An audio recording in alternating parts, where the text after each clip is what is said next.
హృదయంలో అనుకోకూడదు, దేవుడు నాకు ఇలా చేశాడు, దేవుడు నాకు అలా చేశాడు, నీ ప్రార్థన చేస్తున్నా దేవుడు నా మాట వినట్లేదు, నా కుటుంబీకులు మార్చట్లేదు, నాకు ఆరోగ్యం బాగు చేయట్లేదు, నా కుటుంబ పరిస్థితుల్లో సరి చేయట్లేదు అని ఎప్పుడు మనం అనుకోకూడదు.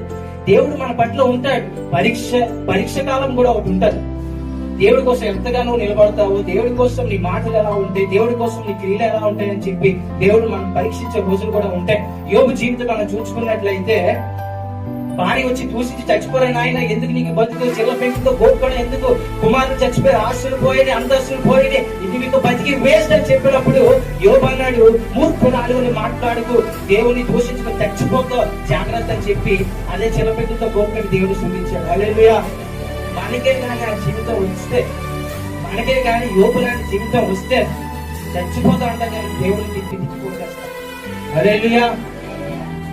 నా విమోచకుడు సజీవుడు, నేను నమ్ముకున్న వాడు నన్ను చూస్తాడు అని యోబులాగా, అపోస్తలుడు పౌలులాగా చెప్పే భక్తి గల జీవితం మన హృదయంలో, మన జీవితంలో మనం పొందుకున్న వారమై ఉండాలి.